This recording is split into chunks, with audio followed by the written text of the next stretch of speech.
네, 샬롬 월요 새벽 기도회 가운데 영상으로 함께 하시는 저희 교회 성도분들 주의 이름으로 환영합니다. 저희 찬송가 545장 찬양 부르시면서 주님 앞에 예배하며 나가겠습니다.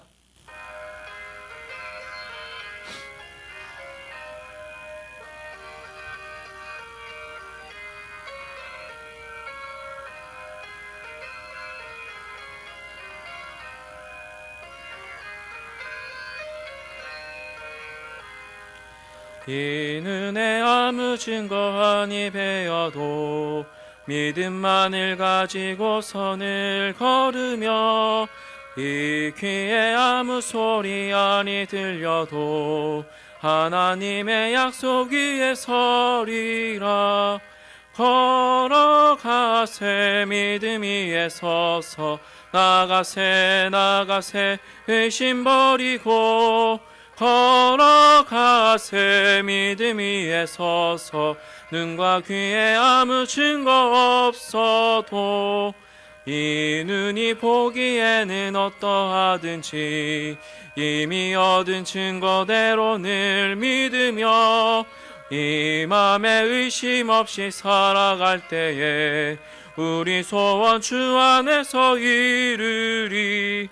걸어가세 믿음 위에 서서 나가세 의심 버리고 걸어가세 믿음 위에 서서 눈과 귀에 아무 증거 없어도 주님의 거룩함을 두고 맹세한 주 하나님 아버지는 참 미쁘다. 그 귀한 모든 약속 믿는 자에게 능치 못할 무슨 일이 있을까. 걸어가세 믿음 위에 서서 나가세 의심 버리고 걸어가세 믿음 위에 서서 눈과 귀에 아무 증거 없어도. 아멘. 저희 함께 나눌 하나님의 말씀은 에스겔 12장입니다. 에스겔 12장 17절로 28절까지의 말씀인데요. 저희가 말씀은 설교 중에 함께 나누도록 하겠습니다. 저희는 계속해서 에스겔의 환상 또 에스겔의 묵시에 관한 이야기를 나누고 있습니다. 바벨론 그발강가 가운데에서 하나님의 말씀이 환상 중에 에스겔에게 임하였고 그 임한 말씀을 통하여서 바벨론 포로기에 있었던 이스라엘 백성들 또는 예루살렘 땅 이스라엘에 남겨져 있었던 남유다의 남은 백성들에게 하나님의 말씀이 어떻게 임할 것인지에 대하여서 에스겔은 지속적으로 이야기하고 있는데요.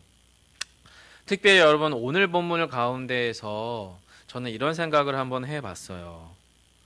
국가나 사회에도 큰 위기 상황을 만나게 되므로 국가나 사회가 마지막 바로 종말을 경험하게 될 만한 또는 종말을 경험할 법한 그러한 사건들을 직면하게 되죠. 특별히 거대한 자연재해라던가 또 정말 엄청나게 거대하고 저항할 수 없는 대전염병이나 또는 국가 간에 서로를 죽고 죽이는 전쟁이라던가 어떠한 거대한 재해 또는 질병, 전쟁 등은 어느 한 국가나 사회에 종말을 가져다주는 사건이지요. 그리고 한 개인에게도 종말이라고 하는 것은 찾아오기 마련입니다. 질병이라고 하는 것으로 인해서 또는 불의의 예기치 못한 사고로 말미암아 또는 어떤 인생이 그냥 이 땅에서 태어나서 자연스럽게 소멸되어지는 자연사라고 하는 과정을 통해서도 한 국가나 사회뿐만 아니라 어느 한 개인에게도 종말이라고 하는 것은 찾아오더라라고 하는 거예요. 그런데 에스겔이 지금 이스라엘과 남유다의 멸망에 대한 긴박한 종말을 이야기하지만 그 가운데 정말로 성심껏 그 하나님의 말씀에 신실하게 반응하지 못하는 이스라엘의 모습을 저희는 본문 가운데서 보게 됩니다. 그러면서 저에게 찾아온 느낌이라고 하는 것이 이런 거죠. 앞에서 말씀드렸던 국가나 사회의 종말이라고 하는 것 또는 어느 한 개인의 마지막 종말이라고 하는 사건은 생각보다 우리가 미처 예상하기보다 훨씬 더 빠르게 불현듯 또 우리가 충분히 대비하지 못한 채 찾아오는 사건인 경우가 훨씬 많더라라고 하는 거예요. 비록 저희가 에스겔의 말씀을 통하여서 남유다의 멸망에 찾아올 것이라고 하는 이야기를 충분히 듣고 있음에도 불구하고, 또 아니면 이 나라 가운데 수많은 위기 상황들을 전문가들이라고 하는 그룹의 사람들이 이런 방식으로 경제적 위기를 말하고, 이런 방식으로 사회적 위기를 말하고, 이런 방식으로 안보나 개인 건강의 위기들을 수없이 이야기하지만, 그래서 그것들이 우리에게 이성적으로 동의가 되기도 하고 또 우리의 감정 가운데 찾아와서 위기감을 가져다 주기도 하지만, 그렇게 이성적인 인지나 또는 감정적인 동의가 일어나더라도 그것으로 인해서 우리의 삶이 실제로 그 긴박한 상황에 반응하는 것은 별개다라고 하는 생각을 해본다 하는 거예요. 왜냐하면 오늘 본문이 그러하기 때문에 그렇습니다. 여러분, 오늘 본문에서도 에스겔은 끊임없이 멸망의 묵시에 대해서 이야기하지만 남유다는 지독하리만치 그 멸망의 묵시를, 멸망의 예언을 무심하게 반응하거나 외면합니다. 이스라엘 백성들의 모습이 오늘 본문에서 그러하더라라고 하는 거예요. 반면에 에스겔은 하나님의 말씀이 자신에게 임함으로 이스라엘의 멸망, 남유다의 멸망을 예언하는데, 그것이 단지 입으로만 나아가는 것이 아니라 에스겔의 전 인격과 전 삶을 관통하며 하나님의 종말에 대해서, 하나님의 마지막 멸망의 때에 관한 이야기를 자신의 몸과 삶으로 말하고 있는 것이 오늘 본문의 이야기입니다. 즉, 하나님은 에스겔에게 허락하신 말씀이라고 하는 것이 그저 지금 제가 강대상에서 영상을 통해서 여러분에게 입술로만 말씀이 가 닿는 것이 아니라 에스겔의 전 삶을 관통하며 하나님께서 에스겔의 머리에만 머물러 있는 말씀이 아닌 그의 삶과 인격을 통하여 하나님께서 지금 이스라엘에게 말하고 있더라라고 하는 것이 오늘 본문에 드러난 하나님의 묵시의 특징이었어요. 여러분, 17절로 19절의 말씀을 저희가 한 목소리로 함께 읽도록 하겠습니다. 여호와의 말씀이 또 내게 임하여 이르시되, 인자야, 너는 떨면서 내 음식을 먹고 놀라고 근심하면서 내 물을 마시며 이 땅 백성에게 말하되, 주 여호와께서 예루살렘 주민과 이스라엘 땅에 대하여 이르시기를, 그들이 근심하면서 그 음식을 먹으며 놀라면서 그 물을 마실 것은 이 땅 모든 주민의 포악으로 말미암아 땅에 가득한 것이 황폐하게 됨이라. 성도 여러분, 오늘 본문 17절로 19절 가운데에서 하나님의 말씀이 누구에게 임합니까? 또 내게, 바로 에스겔에게 임하죠. 에스겔에게 임하고 나서 여호와 하나님이 인자인 에스겔, 지금 에스겔을 인자라고 호칭하고 있는데 그 에스겔에게 이렇게 말합니다. 너는 떨면서 음식을 먹고 또 놀라고 근심하면서 물을 마시고. 여러분, 음식을 먹고 물을 마시는 것은 가장 인간의 기본적인 본성에 따른, 본능에 따른, 생존의 욕구에 따른 반응이고 활동이잖아요. 음식을 안 먹을 수 없고 물을 안 마실 수 없습니다. 사람의 생명 활동을 위해서 말이죠. 그런데 이 생명 활동을 하는 지금 에스겔의 몸 상태, 에스겔의 정서적 상태가 무엇이냐면 떤다고 말하고 있고 놀라고 근심한다라고 말하고 있습니다.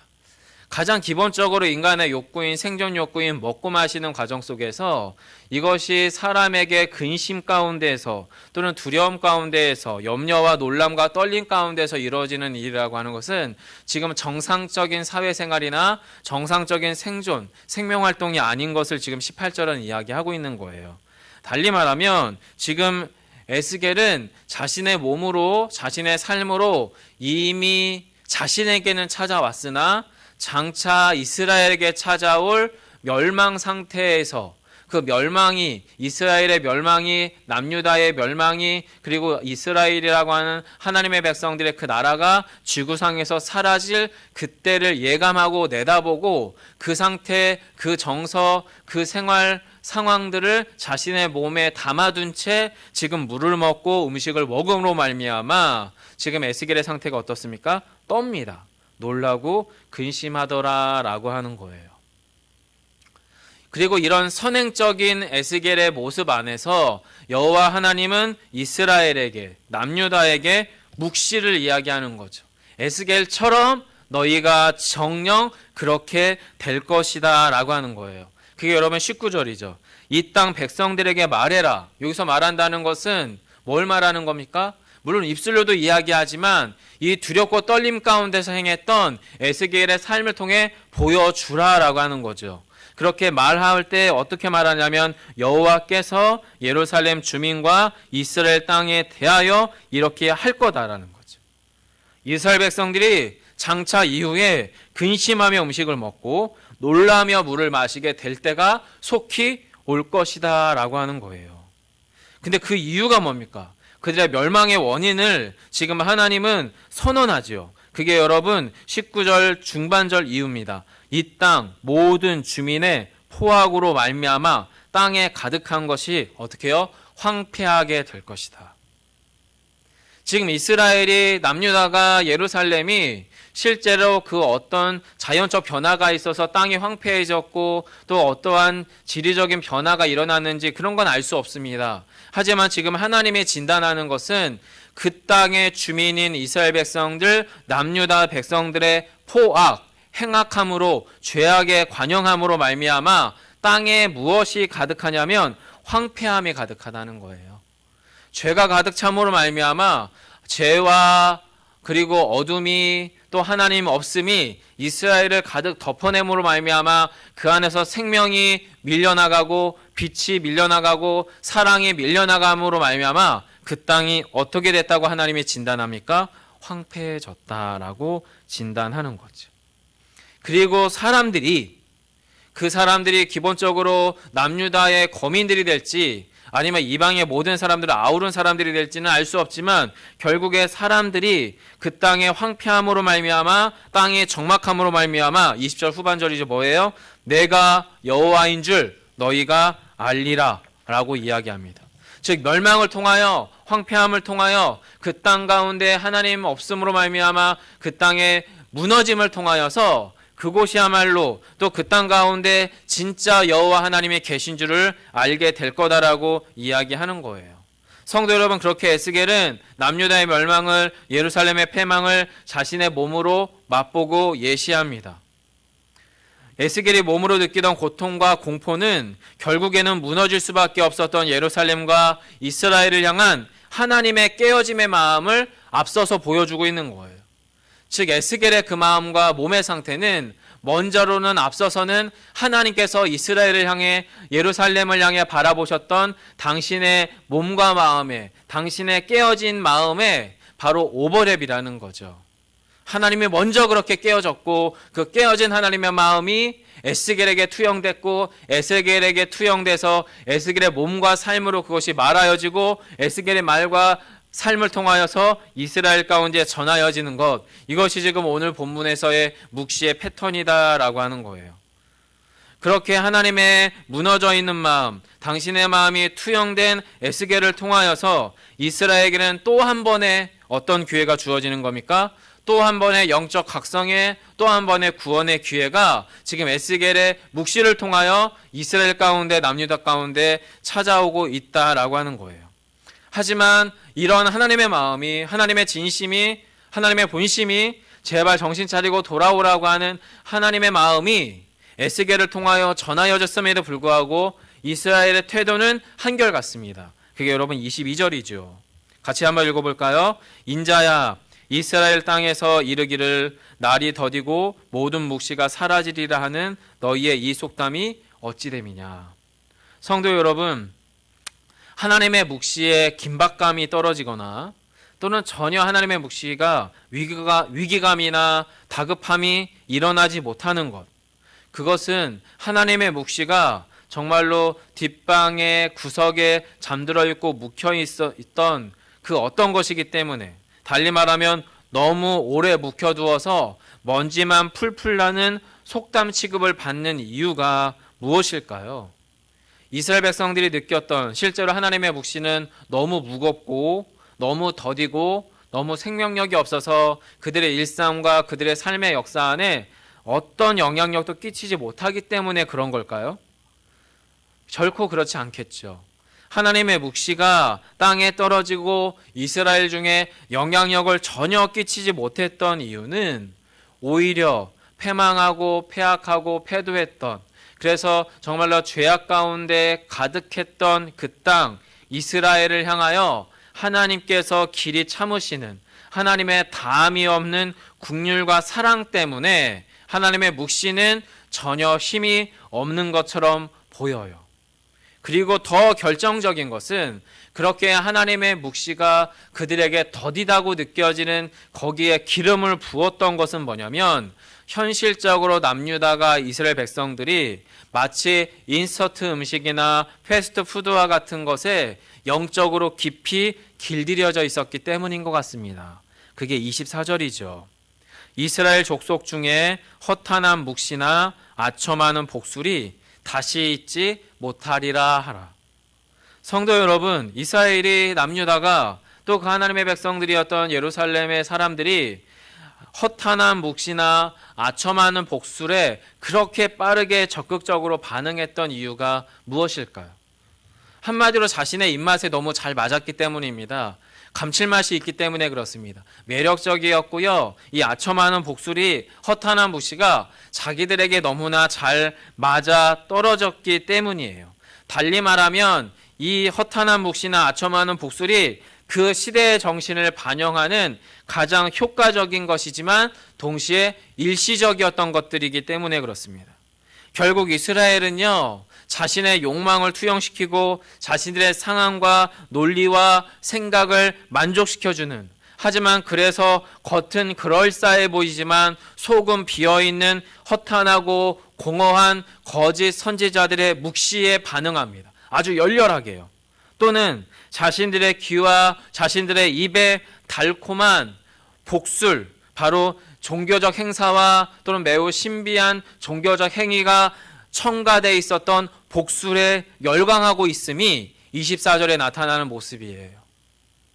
한마디로 이야기하면 가짜 하나님께, 가짜 하나님, 가짜 우상에 깊이 몰두되고 깊이 빠져들면 빠져들수록 정말 숭늉 같은 진득한 깊이 있고 진짜 진리이신 하나님과 하나님의 말씀은 훨씬 더 값어치가 떨어져 보이거나 훨씬 더 덜 매력적이거나 하나님의 말씀이 그들 마음에 깊이 뿌리내리기는 어려운 영적 상태가 바로 이스라엘 가운데 찾아오더라라고 하는 거예요. 그래서 결국에는 이스라엘 안에 전혀 새로운 영적인 갱생이나 새로운 회복은 불가능하다라고 하는 영적 진단이 여호와 하나님 앞에 임한 것 같습니다. 그러므로 하나님께서 에스겔을 통하여 남유다 가운데 임할 최종적 예언, 멸망에 관한 이야기를 이렇게 선언하시죠. 그게 여러분 본문 27절과 28절입니다. 같이 한번 읽어볼까요? 인자야, 이스라엘 족속의 말이 그가 보는 묵시는 여러 날 후의 일이라. 그가 멀리 있는 때에 대하여 예언하였다 하느니라. 그러므로 너는 그들에게 이르기를 주 여호와의 말씀에 나의 말이 하나도 다시 더디지 아니할지니 내가 한 말이 이루어지리라. 나 주 여호와의 말이니라 하셨다 하라. 성도 여러분, 말씀을 맺겠습니다. 예전에 일본이나 태국 땅을 덮었던 해양 쓰나미를 기억하십니까? 바다에서 일어나는 해일에 대해서 전문가들은 이렇게 이야기합니다. 이미 해일이 일어났다고 느끼는 순간은 이미 충분히 늦어버린 시간이라는 거예요. 너무 늦어버렸다는 거죠. 어떤 대피나 어떤 대비도 무의미해지는 찰나라는 겁니다. 이미 일어난 해일은 그 해일의 영향력과 범위와 크기에 따라서 거기에 쓸려 나아가는 모든 영역, 모든 대상, 모든 존재는 파괴되고 죽음밖에 남는 것이 없다라고 하는 거예요. 쓰나미의 영향권 하에 있는 모든 것이 파괴되더라라는 거예요. 차별이 없습니다. 예외가 없습니다. 그 쓰나미의 크기에 따라서 그 쓰나미의 영향력 하에 있는 모든 것들이 파괴되더라라고 하는 거예요.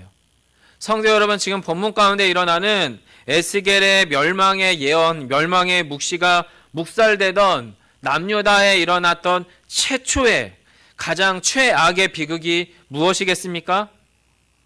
멸망이 이제 불현듯 갑자기 훅 찾아왔다. 멸망이 현실이 되었다는 걸까요? 아닙니다, 여러분. 그것 이전에 일어난 가장 비극적인 최악, 최초의 비극은 무엇이냐면 멸망의 현실을 말하고 있는 하나님의 말씀이 믿겨지지 않더라라는 거예요. 하나님의 말씀이 도무지 믿겨지지 아니하고 하나님의 말씀이 도무지 받아들여지지 않는 시점으로부터 하나님의 멸망은 이미 충분히 완전히 그리고 오점 없이 시작되더라라는 거예요. 이미 에스겔의 묵시가 믿어지지 않고 믿을 수 없는 이스라엘의 영적 기초 안에서 하나님의 멸망은 시작되었다라는 겁니다. 성도 여러분, 저희가 에스겔의 말씀을 통하여서 우리의 영혼 깊숙한 곳 가운데 우리의 삶의 일상 가운데에서 꼭 명심하고 깨닫고 오늘 한 주간도 하나님의 말씀 앞에 머물러 있어야 될 이유가 무엇일까요? 저는 개인적으로 그렇습니다. 종말과 멸망에 대한 막연한 두려움과 또 그 두려움에 대한 무분별한 어떤 반응으로 인해서 우리의 삶의 일상을 두려움 가운데 살자라고 하는 말씀을 드리고 싶은 게 아닙니다. 도리어 우리에게는 개인적 종말이든 어느 한 국가나 사회의 마지막이 기필코 올 것인데 그때가 언제인지 알 수는 없지만 마치 마지막을 살아내야 되는 그 어떤 사람인 것처럼 지금 우리의 삶의 일상 가운데 생명이 거두어지고 사랑이 식어져 버렸던 나의 삶의 현실 그 한 복판 안에서 하나님께로부터 오는 참 생명, 참 빛, 참 사랑의 역사가 나의 삶의 현실이 되도록 살아갈 수 있는 결정, 그 결단, 그 행동, 그 의지적 선택이 오늘 저와 여러분의 삶의 일상이 됐으면 좋겠습니다.